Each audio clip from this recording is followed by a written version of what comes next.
자, 그래서 이제 결론을 내릴게요. 대표님들한테 세 가지 관점을 말씀드렸어요. 세 가지 관점. 자, 쉬운 거, 자, 일단 맨 먼저. 안전하게. 뭐였어요? 안전하게. 안전하게 우리가 쇼핑몰, 안전한 쇼핑몰, 무재고죠. 그렇죠. 무재고. 그리고 나서 쉽게 뭐였어요? 쉽게. 아, 그렇죠. 대량 등록, 무재고. 그리고 빠른 거 뭐였어요? 그렇죠. 브랜드예요. 맞아요. 브랜드. 쉽고, 빠르고, 안전하게가 결국에는 무재고 상황에서 브랜드 상품을 대량 등록으로 올리는 게 쉽고 빠르고 안전하게 쇼핑몰로 돈 버는 법이다. 이렇게 이해하시면 될 것 같아요. 그래서 우리는 초보자분들은 이걸로 시작해야 된다는 말씀을 드리는 거예요. 제가 뭐라고 말씀드렸어요? 저는 쇼핑몰 하면서 반자동도 해봤고요, 수동도 해봤고요, 브랜딩도 해봤고요, 다 해봤어요. 그리고 초보자들도 가르쳐봤고, 예, 잘하시는 분들도 가르쳐봤어요. 그래서 지금 저는 초보자분들이 많이 오면요, 무조건 저 이 얘기를 해요. 쉽고 빠르고 안전하게 하려면요, 대량 등록하셔야 된다고. 처음 하시는 분들은요, 그냥 말씀드려요. 딴 거 보지도 마세요. 브랜딩요? 브랜딩은 먼 길이죠. 브랜딩 잘 안 되실 거예요. 아마 힘드실 거예요. 괴로우실 거예요. 대량 등록은 그래도 하면 할수록 쌓여나가는 느낌은 있거든요. 그러니까 계속 너무 이제 그럼 이렇게 보고 나면 대표님도 생각할 거예요. 너 어차피 대량 등록 강의 파는 놈이잖아. 그런 생각 하실 거예요. 그래서 대표님들한테 또 세 가지 허들 말씀을 드릴 거예요. 대표님들 대량 등록 검색하신 분들이 있을 거라서, 아니면 혹시 제 걸 이제 보고 나서 분명히 대량 등록 검색해 보실 거예요. 그래서 악마들의 얘기도 들어봐야 되잖아요. 맞죠? 대량 등록에서 안 좋게 말하는 사람들의 얘기도 들어봐야 되는데 미리 제가 그걸 말씀드릴게요. 지재권이 무서워요. 프로그램 어려워요. 레드오션에 대한 소문. 이 세 가지가 있는데요. 지재권에 대한 얘기 제가 뒤에서 좀 이따가 할게요. 바로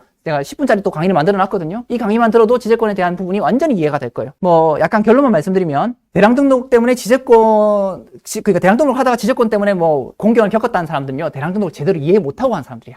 예, 지재권을 제대로 이해 못하고 하는 사람들이야. 지재권을 이해를 잘하면요, 대량 등록하면서 지재권 문제가 많이 없어요. 잘 몰라서 벌어지는 일이에요. 괜히 위험한 데서 막 엄한 짓 하고 있다가 걸리는 거예요. 알고 하면은 안 무서워요. 모르고 하니까 무서워지는 거예요. 예, 수영하는데 처음부터 막 깊은 물에 들어가니까 문제가 생기는 거예요. 처음에는 발 다니는 안전한 곳에서 해야 되는 거고. 자, 두 번째, 프로그램은 대표님들한테 제가 하나 말씀드릴게요. 제가 프로그램이란 프로그램 다 써봤거든요. 그리고 사실 프로그램 업체에서 저한테 맨날 좀 써봐라고 막 연락도 와요. 그리고 나서 제발 이런 얘기를 해요. 제음해져서 당신 강의하는데 좀 써라.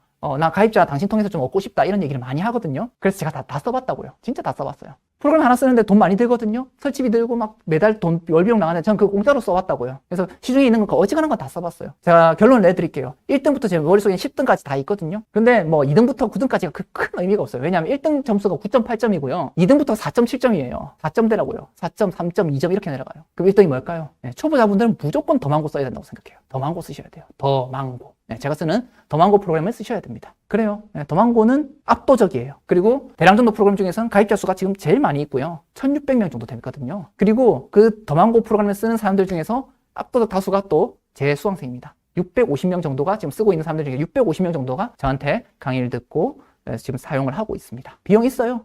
비용이 있는데 합리적인 비용이라고 생각하시면 될 것 같아요. 자, 그리고 레드오션에 대한 얘기도 하나 말씀드릴게요. 레드오션이요. 그러니까 대표님들한테 말씀드릴게요. 대표님들 초보죠? 사업 안 해봤죠? 아무것도 모르시죠? 대표님들이 무슨 블루오션이랑 레드오션을 구분할 수 있을까요? 대표님들이 지금 상황에서 밖에서 볼 때는 누군가 계속 꼬실 거예요. 여기 블루오션이야 하면서 막 사람들이 없는 것처럼 보일 거예요. 근데요, 대표님한테 말씀드릴게요. 없는 곳에는 없는 이유가 있어요. 그리고 우린 알아요. 없는 곳에는 먹을 게 없어요. 사람들이 많이 있는 곳은요, 그곳이 무조건 처음에 들어가야 될 곳이에요. 사람들이 많이 하는 곳이 시장이 잘 형성되어 있는 곳이고요. 그곳이 먹을 곳이 많은 곳이에요. 그럼 블루오션은 언제 찾느냐? 들어가고 나면요, 그 레드오션에 들어가서 치열하게 경쟁하다 보면요, 제대로 잘 배우면요, 내가 여기 살아남으면요, 보여요. 이 수많은 사람들 중에서 안 하고 있는 영역이 그때부터 보이기 시작해요. 그러면 그 안에서 블루오션을 찾아야 돼요, 대표님들이. 잘 모르시는 분들이, 좋은 곳, 예쁜 곳, 아무것도 없는 어떤 꿈의 이상향 유니콘을 찾으려고 하시거든요. 아니에요. 유니콘을 찾으시려고 하면 안 되고요. 유니콘보다 좋은 말을 찾으셔야 돼요. 말들이 많은 곳에 들어가서요, 그 중에서 좋은 말을 찾으셔야 돼요. 그렇게 생각하는 게 전 맞다고 생각해요. 그래서 레드오션에 대해서는 그렇게 말씀드릴 수 있을 것 같고요. 지재권에 대한 얘기를 이제 할게요. 지재권에 대한 얘기를 할게요. 저 지재권에 대한 이야기는 뭐 이렇게 복잡한 얘기가 적혀 있어요. 복잡한 얘기가. 간단하게 설명드릴게요. 간단하게. 지재권은 두 가지를 생각하시면 돼요. 두 가지. 상표권과 이미지 저작권으로 나뉜다. 이렇게 생각하시면 돼요. 지재권에 대해서, 지식재산권에 대해서 상식이 있으신 분들은 이런 생각하실 거예요. 디자인권도 있고 산업재산권도 있고 막 다양한 그런 것들이 많이 있는데 너무 단순화시킨 거 아니냐 말씀드릴게요. 디자인권이나 특허권이나 이런 것들은요, 상표권 하나에 다 기속이 돼요. 상표권의 문제가 해결이 되면요, 그 안에서 다 해결된다고요. 그럼 상표권의 문제가 뭔데? 상표권에서 뭐 제일 유명한 상표 하나 말씀드릴게요. 나이키.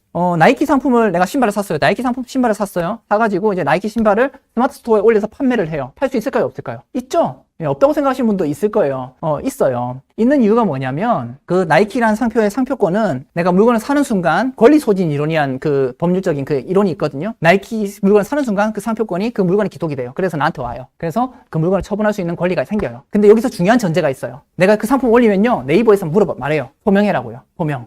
소명이라는 단어가 뭘까요? 소명의 본질은 뭘까요? 너 정품 팔고 있니 아닌가예요.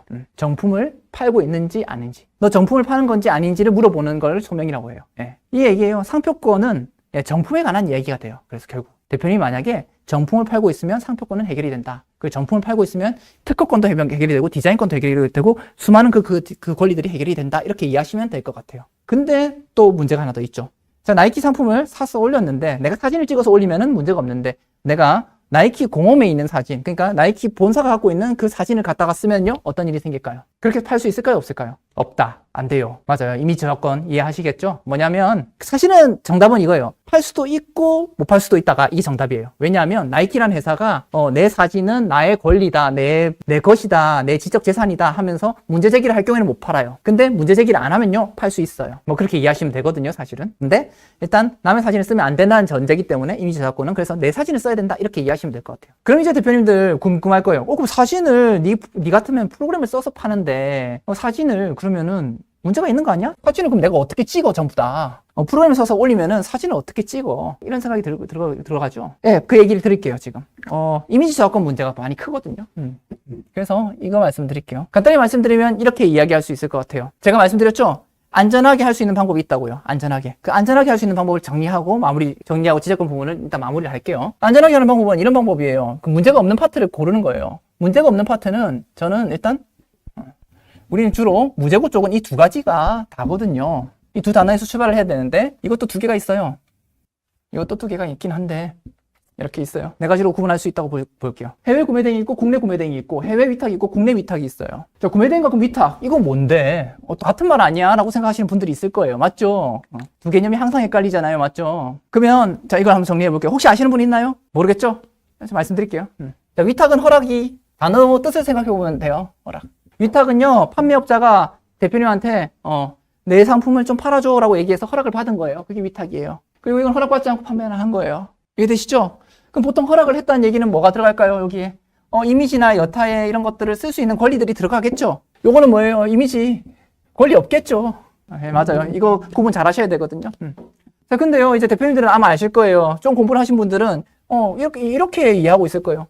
해외 구매 대행은 있고 국내 위탁 이렇게 이해하고 있을 거거든요. 해외 위탁은 왜 없을까요? 해외 판매업자가 나한테 허락을 해줘서 내가 물건을 판다. 이런 경우가 잘 없기 때문에 보통 얘기를 안 하는 거예요. 해외 위탁도 있는 거예요. 그렇죠? 잘 없잖아요, 그런 일이. 근데 국내 위탁은 대표님들 알죠? 이거 뭐예요? 그냥 간단하게 국내 위탁을 대표님들 다른 단어로 뭐라고 해요? 도매 사이트라고 해요. 도매 사이트. 네, 도매 사이트를 우리는 국내 위탁이라고 불러요. 그렇죠? 자, 그리고 나서 이제 우리는 알죠? 해외 구매 대행 보통 생각하잖아요. 국내 구매 대행은, 그럼 자, 이건 잠시 남겨두자고요. 해외 구매 대행. 해외에 있는 이미지는 그럼 허락 안 받아도 돼? 라고 물어보실 거예요. 그죠? 뭐 이런 생각을 해볼게요. 영국에 있는 스톡홀m 트랭크트 지방에 있는 포토메리온을 판매하는 그 그릇이 있거든요. 그 그릇을 판매하는 판매업자가 사진을 찍어서 올렸어요. 올리고 나서 그거를 우리나라에 있는 누군가가 갖고 와서 이제 G마켓에다 올려요. 대표님들이 올렸어요. 그럼 영국에 있는 그 스톡홀m 트렌트 지방에 있는 그 판매업자가 우리한테 연락을 해가지고 그 사진에 대해서 문제 제기를 할까요? 안 할까요? 막 연락하고 있을까요? 막 우리 G마켓에 들어와서 막 찾을까요? 그렇죠? 안 하죠, 보통. 네, 안 해요. 그거 하고 있을 수가 없어요. 하긴 없죠. 그 얘기예요. 그래서 해외 구매 대행은 그냥 하는 거예요. 그리고 그 IP 개념은 사실 해외에서는 많이 그렇게 우리나라처럼 막 이렇게 활발하게 막 문제 제기를 하진 않아요. 그래서 해외 구매 대행은 그래서 보통 그렇게 하면은 큰 문제가 없다 이해하시면 될 것 같아요. 이미지에 대해서 걱정 안 해도 된다 이렇게 해야 되는 거예요. 자, 그럼 대표님들 아까 누가 봤어요? 뭐 어떤 사이트에 들어가서 보면은 막 대량 등록하다가 문제됐던 사람들요. 그 사람들이 도대체 누구냐? 그 사람들이 이 사람들이에요. 네, 이거 하는 사람들이에요. 국내 구매 대행 하시면은 지재권 얻어맞습니다. 그리고 저는 수업할 때 정리를 해외 구매 대행과 국내 위탁으로 돈을 버세요라고 얘기를 하고요. 제 수업에 보면 여기에요. 문제 없이 장사를 깔끔하게 하시려면요, 그렇게 해야 돼요. 맞아요. 국내 구매 대행 리셀이라고도 하고 소소매라고도 하고 뭐 다양한 단어로 쓰고 있어요. 국내 구매 대행을, 그쵸? 국내 제품은 국내에서 구매 대행을 해요? 이해가 안 가죠? 그럼 됐어요. 이제 대표님들은 대량 등록에 대해서 어디서 장사를 하면은 문제가 없는지가 이해가 된 거고, 이것만 이해하시면요, 그래도 대표님들은 장사를 하시면서 지재권 염려 때문에 뭐 경찰서 가거나 이런 일이 거의 없을 거예요. 그러면 왜 많은 사람들이 이걸 할까요? 맞아요. 돈이 돼서 그래요. 그러면 저는 수업 때 이걸 알려드릴까요? 안 알려드릴까요? 저는 잘 안 알려줘요. 죄송한데요. 그러니까 알려는 드리는데요. 누구보다 자세히 알려드려요. 근데 이런 말을 해요. 하면은 안 됩니다. 근데 하는 사람들은 이렇게 합니다 하면서 다 알려드려요. 그렇죠? 그런 거예요. 아무래도 그렇게 말씀드릴 수밖에 없겠죠. 대신에 저는 국내 구매대행 강의를 하시는 분들보다 훨씬 잘해요. 네, 국내 구매대행도 제가 진짜 제대로 알거든요. 그리고 문제가 없게 하는 방법까지 알고 있어요. 국내 구매대행 문제가 없게 하는 방법도 알고 있어요. 저도 하고 있어요.